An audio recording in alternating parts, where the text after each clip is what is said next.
Antes vamos a hacer una oración y así ya continuamos. Amantísimo Dios y buen Padre Celestial, gracias Señor porque tú eres fiel, eres bueno Señor, porque tú Señor, a pesar de que nosotros Dios Padre no somos merecedores de tan grande privilegio, Padre, de tu gracia y de tu misericordia, Señor, tú la derramas cada día sobre cada uno de nosotros, Padre. Ahora, Señor, háblanos, Señor, en esta noche, Padre mío, a través de este estudio, Padre Celestial, ya que hoy vamos, Señor, a continuar con este estudio, mi Dios, que habla, hablando de tu Hijo Jesucristo, Padre. Señor, prepara cada corazón, Padre, para que, Señor, caiga, Señor, esta semilla, Padre, y dé fruto, mi Dios. Padre, te lo rogamos todo en el nombre santo de tu Hijo Jesucristo. Amén. Amén. Para los que tienen su libro, estamos en el capítulo 4. En el capítulo 4 del libro. Y hoy voy a hablar del ministerio de Jesús. El capítulo 4 comienza hablando del comienzo del ministerio de Jesús. Pero para que el ministerio de Jesús comenzara, tuvieron que pasar algunas cosas. Y lo primero que pasó fue la predicación de Juan el Bautista. Después, el bautismo de Jesús. Y luego sabemos que después del bautismo de Jesús fue enviado al desierto para ser tentado. Entonces, antes del ministerio de Jesús, del comienzo del ministerio de Jesús, pasaron tres cosas: la predicación de Juan, el bautismo de Jesús y las tentaciones, porque fue llevado al desierto para ser tentado. Así es que voy a comenzar dando lectura a una parte y después vamos a abrir nuestras Biblias en el libro de Lucas y luego vamos a quedarnos en Marcos, en el Evangelio de Marcos. Así es que la situación histórica, cómo estaba en ese tiempo, es que la nación judía en general prestó escasa atención a las profecías que se oyeron delante de Dios del nacimiento de nuestro Salvador. No prestaron mucha atención. Si puede sentarse. No prestaron mucha atención, el pueblo judío no prestó mucha atención al anuncio de los ángeles, a las profecías del nacimiento de nuestro Señor Jesucristo. Ahora, no obstante, la situación política que estaba mandando en ese tiempo, en esa época inmediatamente anterior a la manifestación de Jesús, cuando se hace ya, aparece para bautizarse,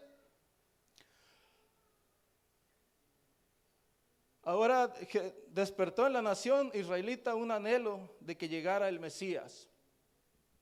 ¿Por qué? Porque había una tiranía de Arquelao, rey de Judea. Este Arquelao convenció a los romanos de que debían destruir y abolir la anarquía que César Augusto les había concedido. Recuerden que cuando el hermano Jorge dio el estudio, él habló de que se cerró el templo, que estaban en guerra y se cerró el templo de un dios que ellos tenían, que era un guerrero, el dios Jano. Entonces, César Augusto, él cerró el templo y había, entre comillas, una paz. Pero ahora Arquelao, él convence a los romanos de que iban a destruir todo eso. Y lo que pasó entonces fue para los judíos perder sus derechos como nación y convertirse en una provincia más del imperio que gobernaba por un procurador romano. Y eso fue un golpe abrumador para ellos. La tierra que había sido prometida a los patriarcas y por la cual habían luchado tan heroicamente sus antepasados, especialmente los macabeos. También el hermano Jorge nos explicaba de los macabeos y las guerras que hubo, las luchas, lo celosos que ellos eran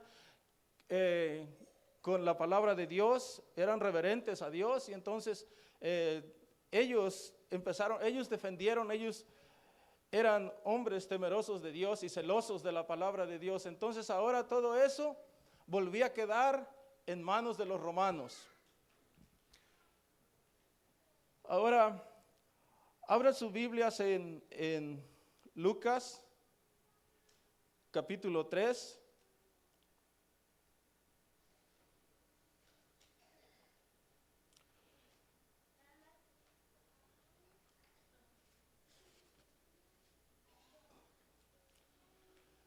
Y dice de esta manera, la palabra de Dios es en el nombre del Padre, del Hijo y del Espíritu Santo. Amén. Dice, en el año 15 del imperio de Tiberio César, siendo gobernador de Judea, Poncio Pilato, Herodes tetrarca de Galilea y su hermano Felipe, tetrarca de Iturea y de la provincia de Traconite, y Lisanías, tetrarca de Abilanía. Y siendo sumos sacerdotes Anás y Caifás, vino palabra de Dios a Juan, hijo de Zacarías, en el desierto. Y aquí la narración en el Lucas nos hace una narración general de la historia,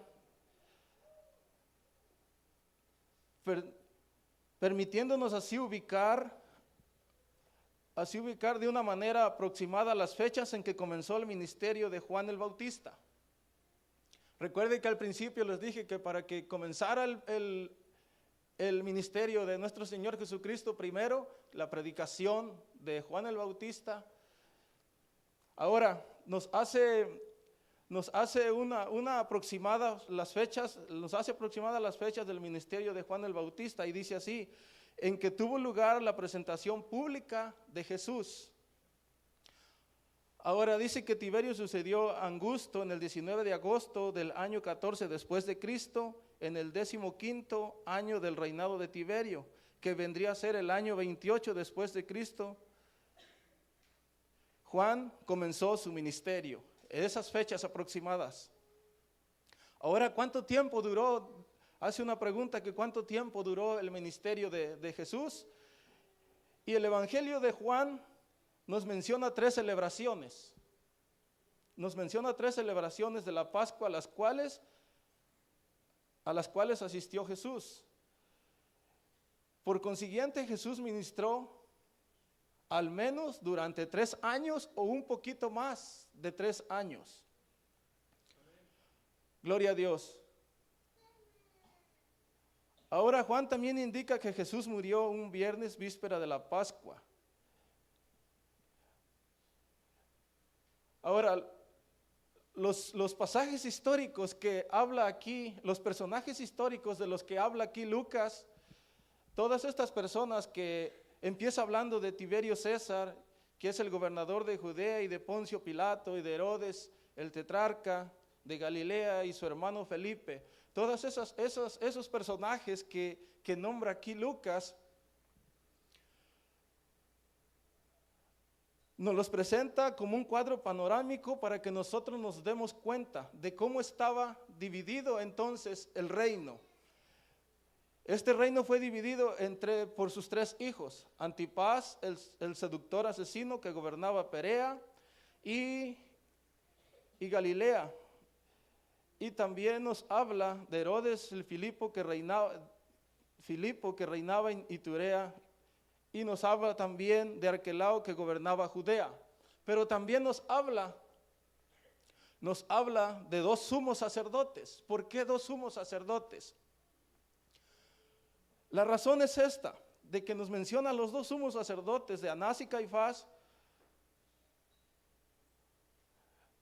es porque Anás había actuado como sumo sacerdote primero. Ahora, entre los años 7 y 14 después de Cristo, y su yerno Caifás.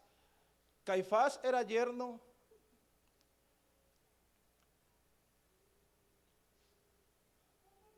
alabado sea Dios. de Anás. Y ahora, sin embargo, Anás seguía siendo todavía el sacerdote de mayor importancia en el país. Esa era la razón por la cual había dos sumos sacerdotes en ese tiempo. Ahora, tanto Anás como Caifás eran del partido de los saduceos, que también nos estuvo hablando el hermano Jorge en los estudios que él estuvo dando. Ahora, ¿por qué menciona Lucas estos dos personajes, estos dos sacerdotes? Ya nos dice que eran de los saduceos. Eran de los saduceos. Y ahora, ¿por qué nos menciona Lucas estos dos sacerdotes? Nos los menciona para mostrar la gloria de Israel, que la gloria de Israel se había desvanecido.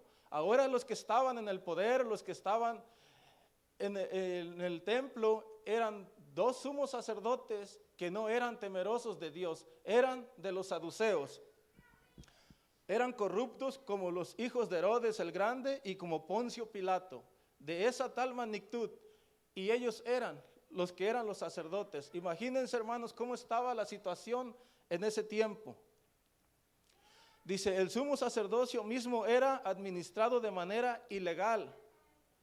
Y dos hombres indignos compartían la autoridad religiosa. Entonces ya era hora de llamar a la nación al arrepentimiento, y se necesitaba un profeta de hierro para hacerlo. Y este es Juan el Bautista. Un profeta de hierro que proclamara el arrepentimiento, que llamara al arrepentimiento a la nación, porque la nación estaba devastada, al grado de que los que estaban en el templo eran saduceos, no eran hombres temerosos de Dios, eran indignos, eran corruptos. Y entonces estaba la situación demasiado mal. Y ahora vamos a ver la predicación de Juan el Bautista. Esta es la preparación, la predicación de Juan el Bautista es la preparación para el ministerio de nuestro Señor Jesucristo. Alabado sea Dios.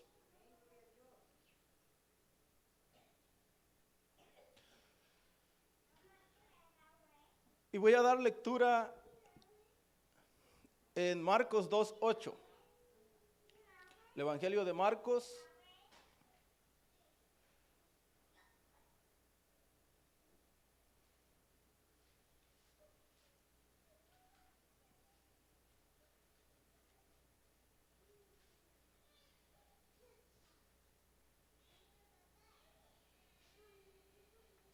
Alabado Dios.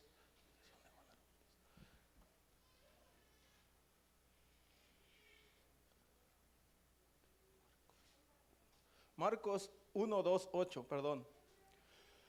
Dice de esta manera, como está escrito en Isaías el profeta, he aquí yo envío mi mensajero delante de tu faz, el cual preparará tu camino delante de ti. Voz del que clama en el desierto, preparad el camino del Señor, enderezad sus sendas. Bautizaba Juan en el desierto y predicaba el bautismo de arrepentimiento para perdón de pecados. Por favor, ponga mucha atención en este versículo 4, porque más adelante vamos a hablar por qué el Señor se bautizó. Alabado sea Dios. El versículo 4 dice, bautizaba Juan en el desierto y predicaba el bautismo de arrepentimiento para perdón de pecados. Y salían a él de toda la provincia de Judea y todos los de Jerusalén, y eran bautizados por él en el río Jordán, confesando sus pecados. Y Juan estaba vestido de pelo de camello y tenía un cinto de cuero alrededor de sus lomos, y comía langostas y miel silvestre. Y predicaba hasta ahí, hermanos, voy a leer. Y predicaba diciendo, viene tras de mí el que es más poderoso que yo, a quien no soy digno de desatar encorvado la correa de su calzado. Yo a la verdad os bautizo con agua, pero él os bautizará con el Espíritu Santo. Recordemos que la predicación de Juan el Bautista era ya la preparación para el ministerio de nuestro Señor Jesucristo. Ahora, la preparación de Juan fue como el sonido. La predicación de Juan fue como el sonido de un toque de trompeta de guerra. Ustedes han escuchado los militares, por ejemplo, que suenan una trompeta y el sonido es fuerte y agudo. De esa manera fue la predicación de Juan el Bautista, como una trompeta de guerra que sacude a todos los que la oyen.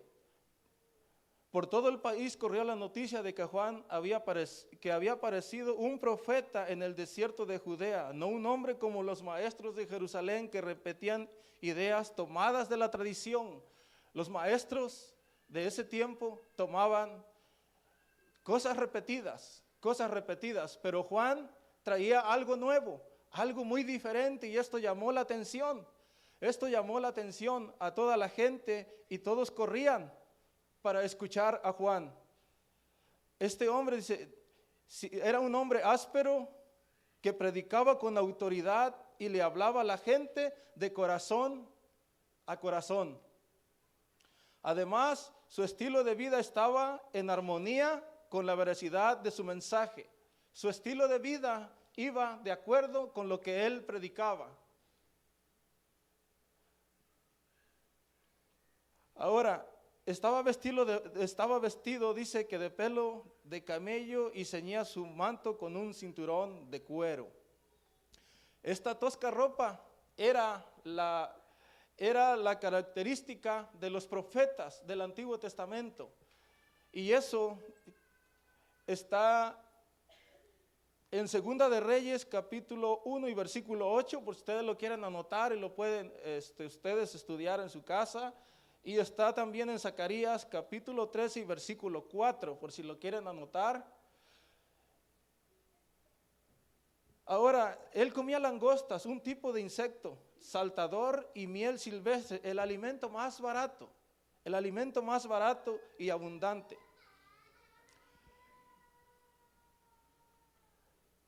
Ahora, Juan predicaba sobre el pecado.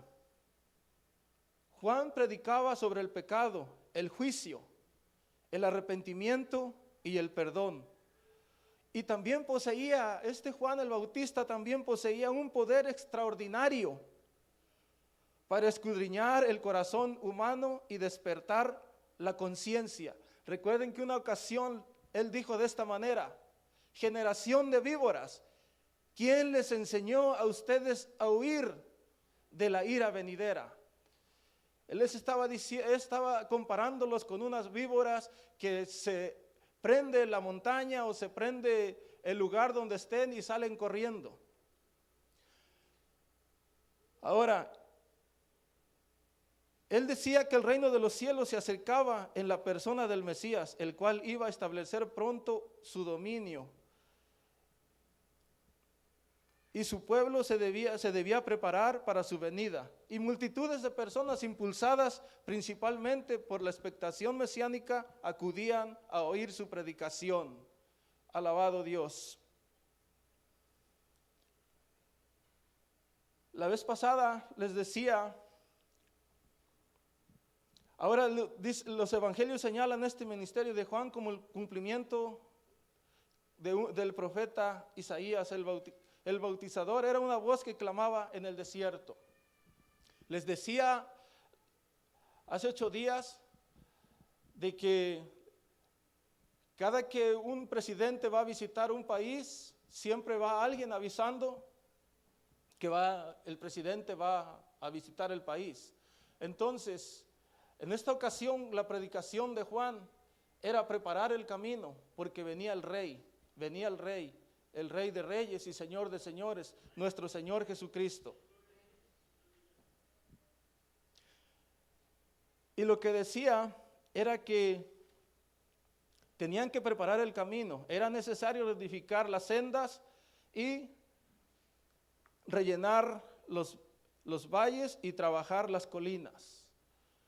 Cada que un presidente va a un país, siempre las calles son rellenados, los baches, las casas en la calle principal donde va a pasar el presidente, las mandan a pintar. Si el dueño de la casa no tiene para la pintura, el mismo gobierno le da para que las pinte.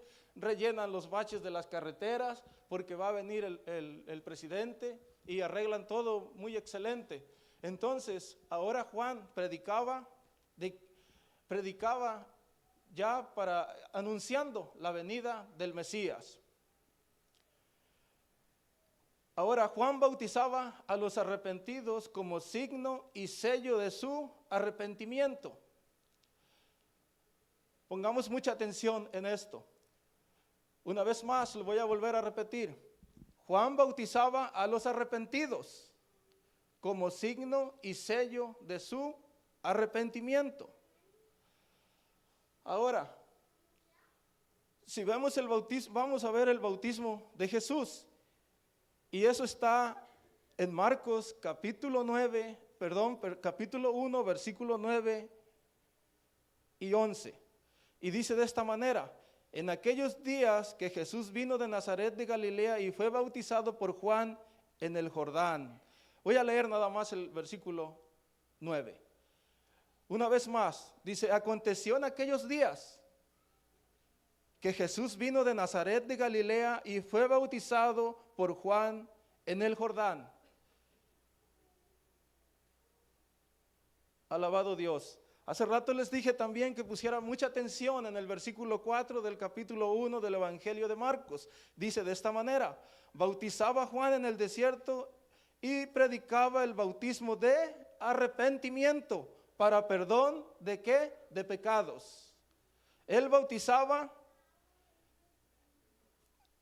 el bautismo de arrepentimiento, ¿para qué? Para perdón de pecados. Ahora, el versículo 9 dice: aconteció en aquellos días que Jesús vino de Nazaret de Galilea y fue bautizado por Juan en el Jordán.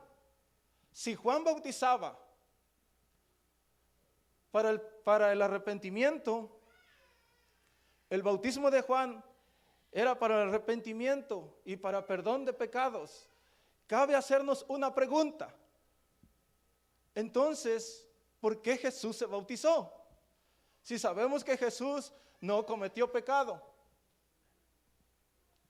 Cabe hacernos esa grande pregunta. Por eso les decía que pusiera mucha atención en el versículo 4, porque después iba a dar lectura al versículo 9 y vamos a ver por qué Jesús se bautizó.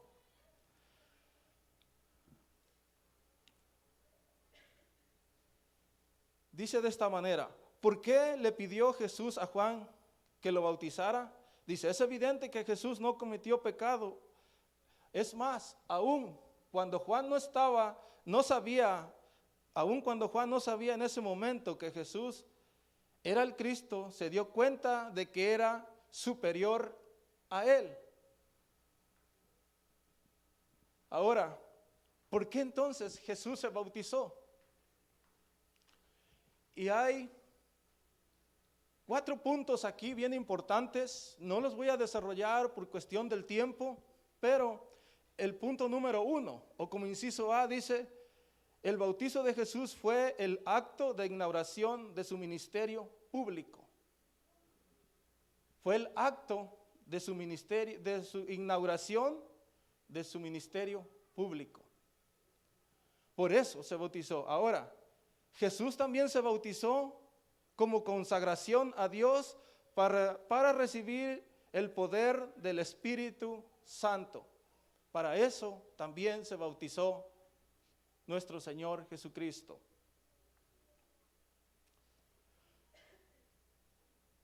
Ahora, como punto número 3, Jesús se bautizó como un acto público de identificación con su pueblo. Fue un acto público como identificación con su pueblo. Punto número 4. Jesús se bautizó para aprobar públicamente la obra de Juan el Bautista. Para aprobar públicamente la obra de Juan el Bautista.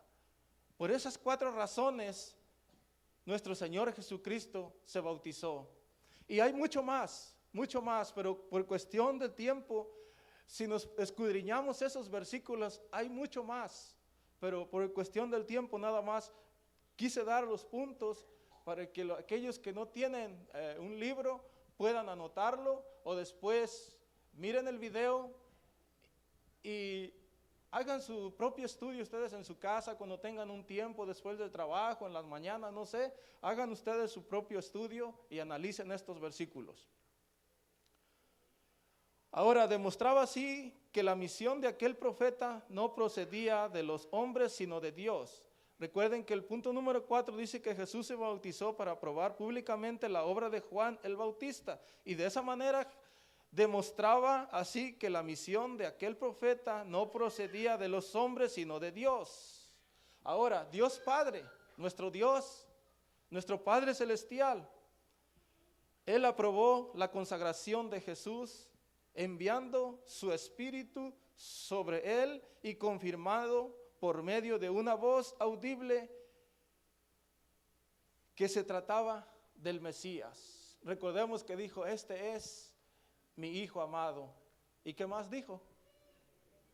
Amén, gloria a Dios.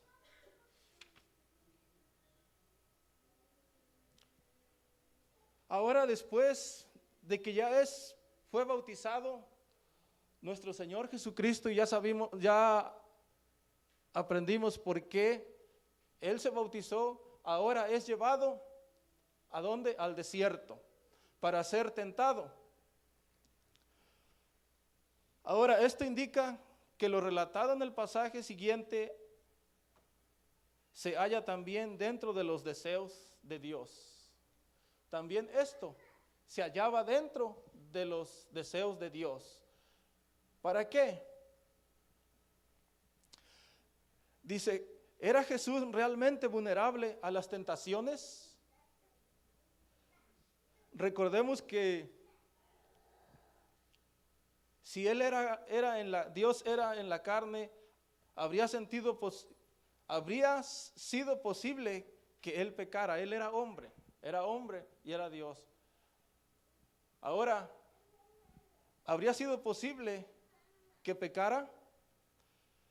Debemos recordar que Jesús también tenía una naturaleza humana. Él también tenía una naturaleza humana y ahora había sido llevado al desierto para ser tentado.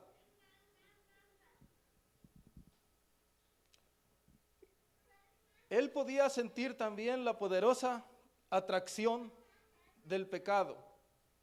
De no ser así, el relato de los evangelios solo sería una ficción indigna del evangelio. Imagínense que de no ser así, que nuestro Señor Jesucristo hubiese tenido una naturaleza humana, entonces de nada serviría lo que está escrito en los evangelios. No sería creíble. Ahora Él con la naturaleza humana y posiblemente pudiendo tener una atracción al pecado. Ahora dice Hebreos capítulo 4 y versículo 15.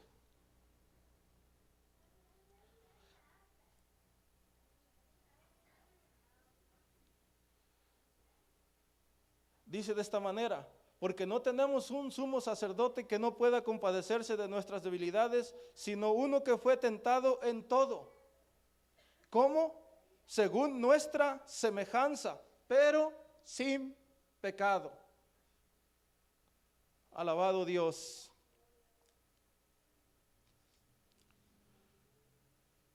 Ahora, el versículo 12 y 13 del Evangelio de Marcos dice de esta manera.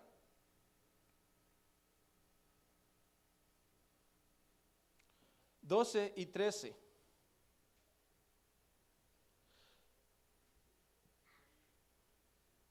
Y luego el Espíritu lo impulsó al desierto.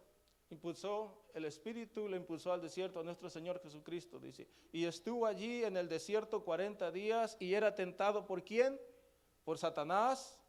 Y estaba con las fieras y los ángeles le servían.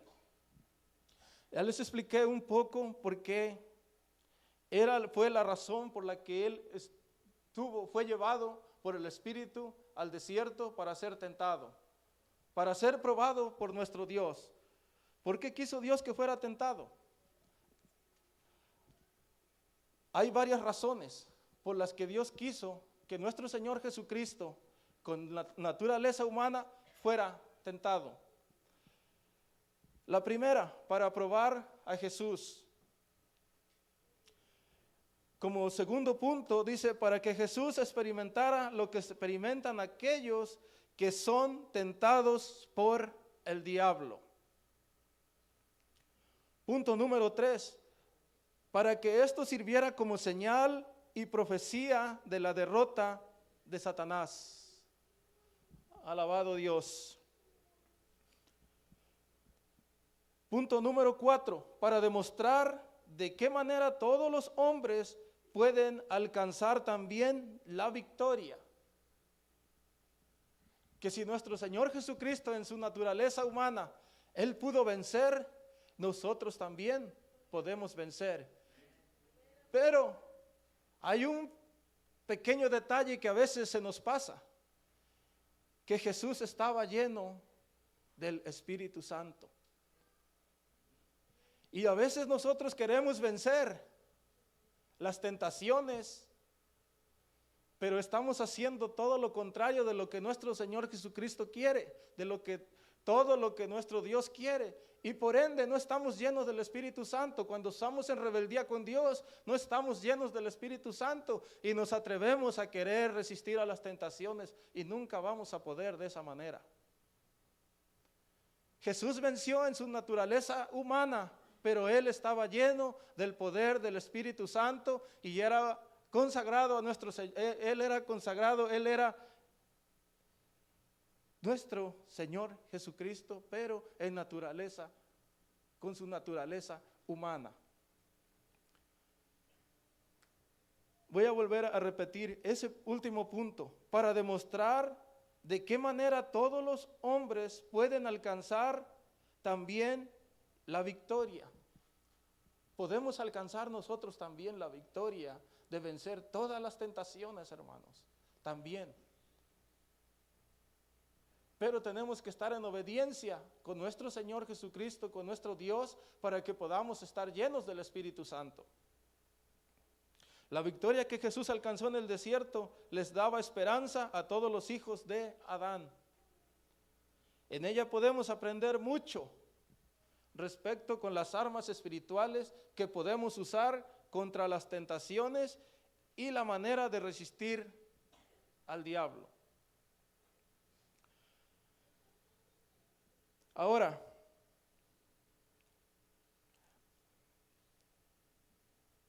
si sugiere emplear los poderes, debemos recordar que también Jesús estaba lleno del Espíritu Santo, lo que ya les expliqué, y completamente consagrado a Dios, lo que les estaba explicando. Algunas cosas me las pude memorizar y otras no, por eso las miro en el libro, y ahora voy con la Biblia abierta para que podamos ver lo que Dios dice, lo que Dios nos habla, lo que Dios quiere enseñarnos. Alabado Dios.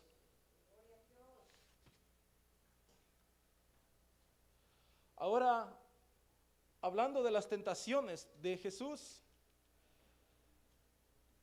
la primera tentación el diablo le sugiere a nuestro Señor Jesucristo emplear sus poderes sobrenaturales para aliviar sus necesidades.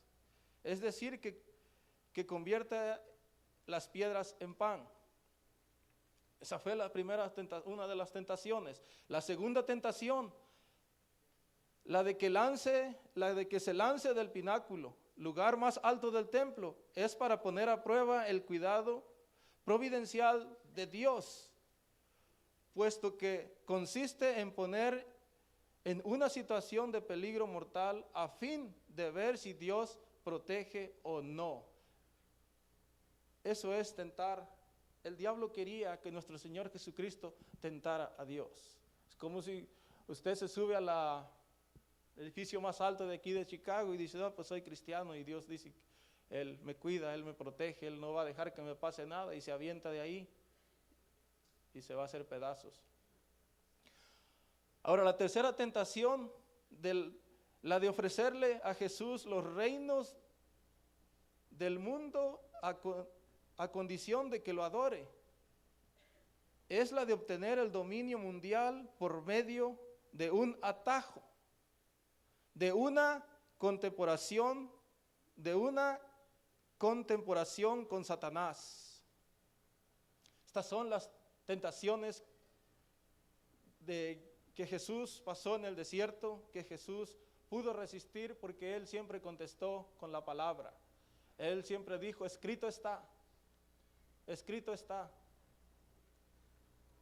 con la palabra de Dios. No es, a veces pensamos que resistir a las tentaciones o resistir al diablo es decir, yo te reprendo, y empieza uno a patalear y a reprender y a hacer tantas cosas. Pero si no estamos en obediencia, hermanos, el diablo se va a reír de nosotros. La mejor manera de resistir a las tentaciones y de resistir a todas las tentaciones del diablo es guardando siempre la palabra de Dios en nuestro corazón. Jesús le contestó con la palabra. Él no dijo, te reprendo, y empezó a gritar y a hacer tantas musarañas que hoy se hacen. Tantas cosas que se hacen ignorantemente hoy en día. Ahora vemos que el comienzo del ministerio de Jesús, entonces comienza con estas tres cosas que les he mencionado ya. La predicación de Juan el Bautista, el bautismo de Jesús, que ya les mencioné también, y luego las tentaciones de Jesús que acabamos de ver ahorita. Ahora,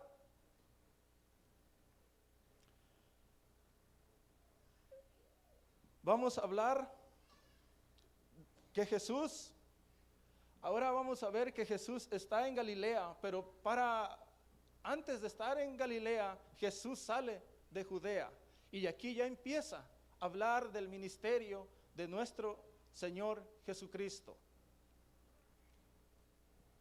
Alabado Dios.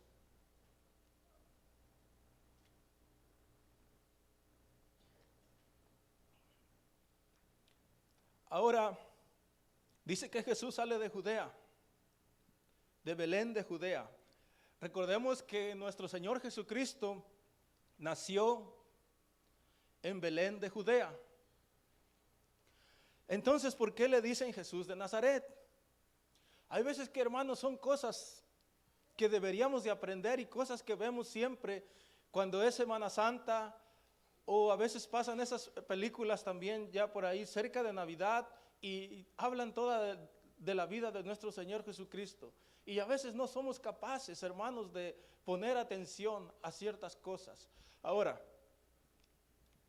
la palabra de Dios también nos lo dice bien claro, pero a veces también no lo asimilamos. Lo leemos y se va como si usted lee el periódico o cualquier otro papel, pero no ponemos atención. Ustedes ya lo saben, pero yo se los voy a volver a decir, se los voy a volver a repetir para que esto vaya en nuestras mentes y nuestros corazones. Dice, Jesús sale de Judea, Él nació en Belén de Judea. ¿Por qué dicen que entonces que Jesús es Jesús de Nazaret? Ok, ¿por qué dicen Jesús de Nazaret si Él nació en Belén de Judea? Ahora, porque ahí creció, ahí vivía José con María, la madre de Jesús. Ellos vivían en Nazaret, en ese pequeño pueblo de Nazaret de Galilea. Nazaret era un pequeño pueblo de Galilea. Ahora, Jesús sale de Judea para irse a Galilea, la tierra donde creció, y también constituyó su primer campo misionero. Y eso lo vamos a ver en Mateo, el Evangelio de Mateo, capítulo 4.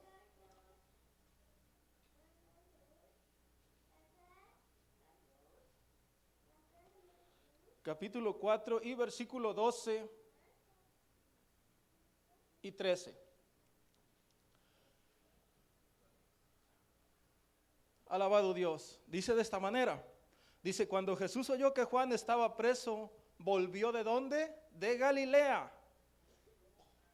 Volvió a Galilea. Cuando Jesús oyó que Juan estaba preso, volvió a Galilea. Y dejó, ¿a quién dejó? Dice, y dejando a Nazaret vino y habitó en Capernaum, ciudad marítima, en la región de Zabulón y de Neftalí. Así es que él sale de Galilea, prácticamente del lugar donde él creció, y volvió a Galilea, al lugar donde él creció. Ahora, el ministerio de Jesús comenzó en Judea. El cuarto evangelio describe sus contactos con los primeros discípulos, la primera vez que purificó el templo y la conversación con Nicodemo, y eso está en el evangelio de Juan del capítulo 1 al capítulo 3. La primera vez que purificó el templo, ustedes se recuerdan, cuando llegó al templo y estaban los cambistas ahí, ¿qué dijo él? Escrito está, ¿que qué? Y ustedes, dice, han hecho una cueva de ladrones. Y luego también nosotros sabemos de la conversación que tuvo con Nicodemo. Ahora Jesús no pasó a Galilea hasta después del encarcelamiento de Juan.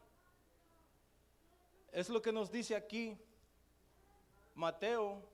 Dice, cuando Jesús oyó que Juan estaba preso, volvió a Galilea. No fue antes, fue después, cuando ya Juan estaba preso.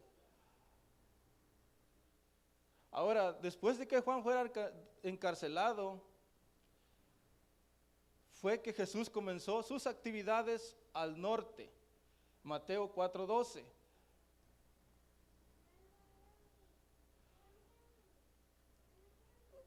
Ok, gloria a Dios, alabado sea Dios.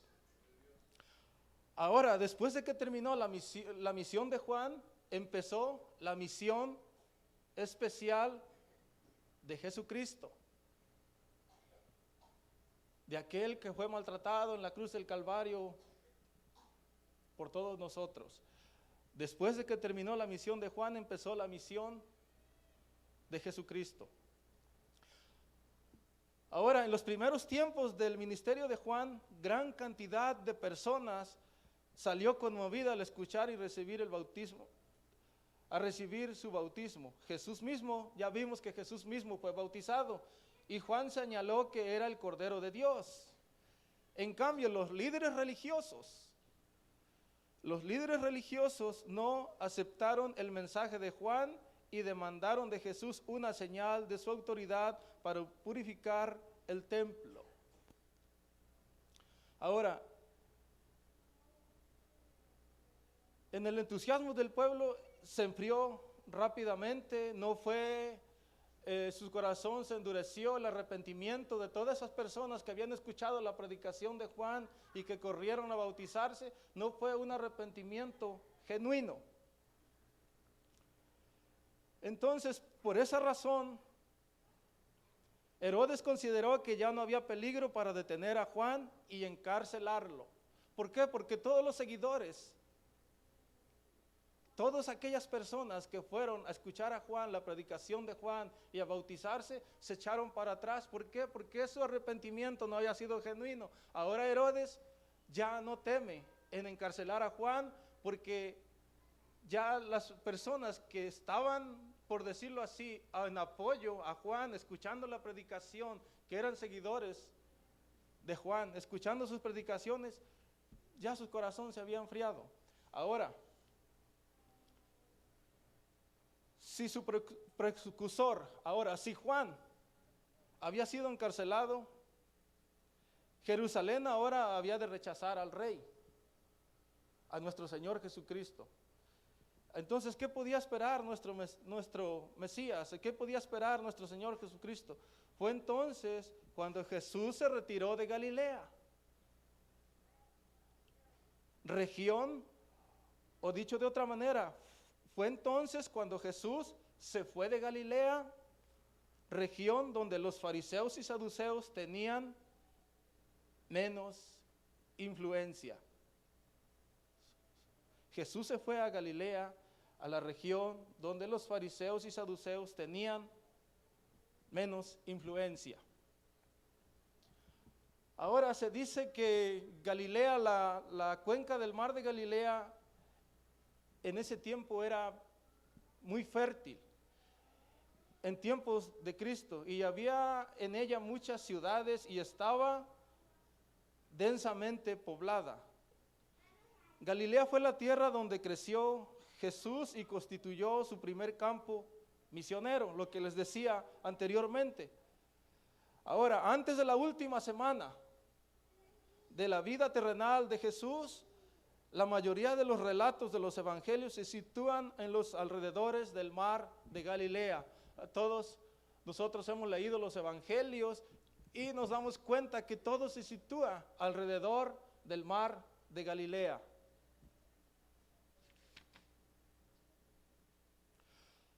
Ahora, en el misterio del Señor en Galilea se destacan tres características. En el ministerio de nuestro Señor Jesucristo en Galilea se destacan tres características.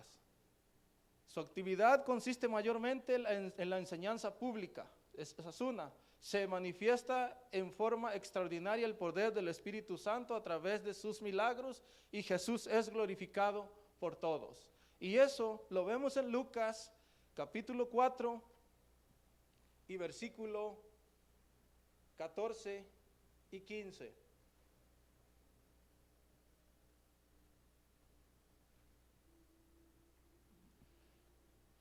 ¿Cómo volvió Jesús? Dice ahí.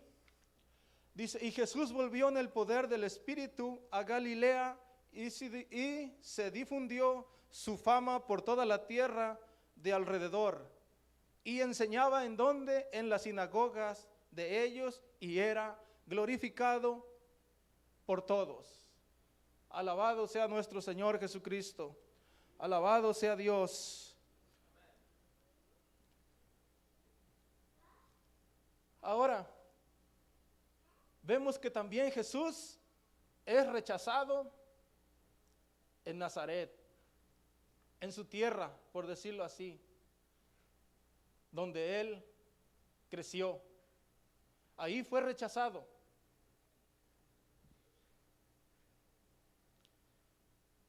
Gloria a Dios. Alabe a Dios, hermanos. Alabe a Dios.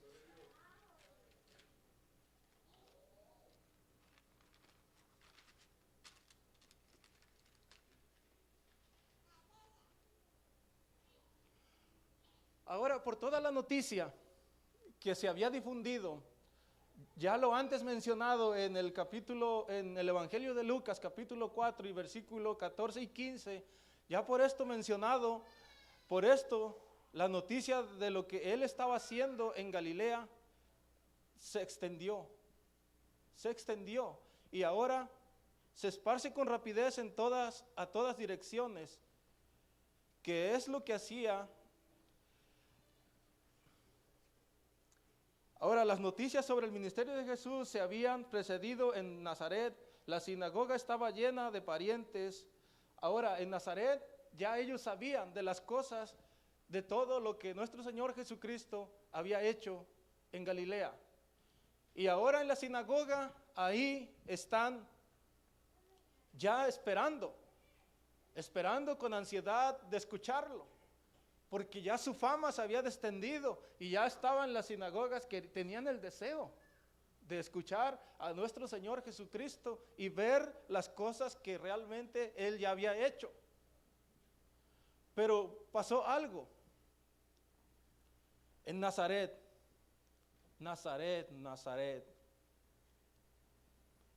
De todos los lugares, hermanos, de la Biblia, es uno de los lugares con peor reputación. Natanael preguntó de esta manera: ¿de Nazaret puede salir algo bueno? Imagínense, hermanos. Él preguntó de esta manera: ¿de Nazaret puede salir algo bueno? Y esto está en Juan, en el Evangelio de Juan, capítulo 1 y versículo 46. Y ahora vemos que Jesús es rechazado en Nazaret.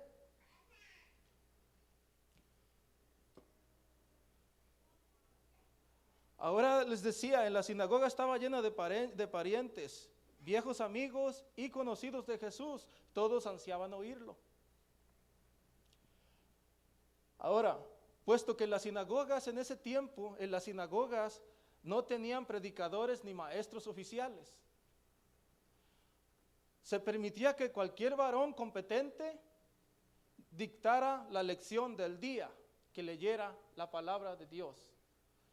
Ahora, sin embargo, a pesar de eso, el principal de la sinagoga solía escoger al lector entre los hombres más jóvenes.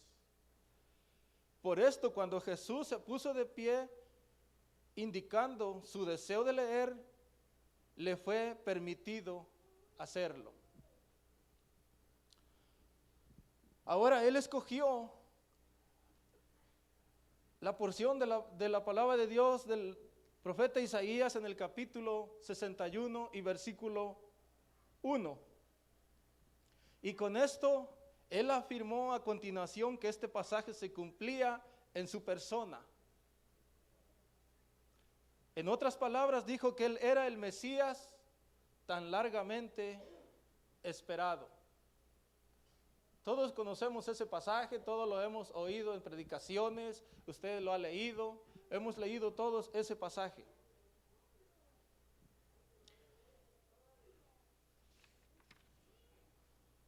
Ahora, cuando Jesús afirmó en aquel día que él había cumplido, que en él se había cumplido esta escritura, los habitantes de Nazaret, dice que primero se maravillaron de sus palabras tan llenas de gracia. Sin embargo, muy pronto su actitud cambió. Estamos hablando de la gente, de las personas de Nazaret, donde creció nuestro Señor Jesucristo. Y dice, no podían creer que Jesús fuera el Mesías. Decían, ¿no es este el hijo de José? Es como si dijeran, ¿acaso no es este nuestro vecino, el carpintero? Además, se desilusionaron porque no obró milagros para satisfacer su curiosidad. Más que el deseo, hermanos, de escuchar a nuestro Señor Jesucristo, ellos tenían curiosidad de ver que si realmente lo que se decía que Él hacía, que hacía milagros, si realmente Él lo hacía.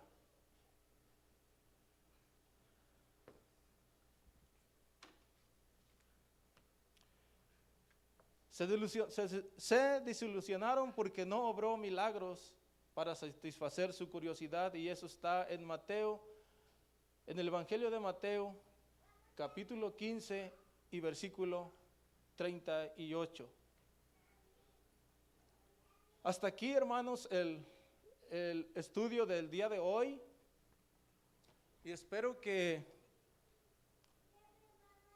hayamos aprendido algo hoy en esta noche acerca de cómo comenzó el ministerio de nuestro Señor Jesucristo, empezando con la predicación de Juan para preparar el ministerio de nuestro Señor Jesucristo, el bautizo, las tentaciones, y vemos que se bautizó, después fue llevado por el Espíritu al desierto, y luego vemos en dónde comenzó su ministerio, y vemos que fue rechazado en su propia tierra, en Nazaret. Bueno, pues hasta aquí mi parte, y paso la parte a nuestro hermano Jorge, y que nuestro Señor Jesucristo, nuestro Dios, me los bendiga.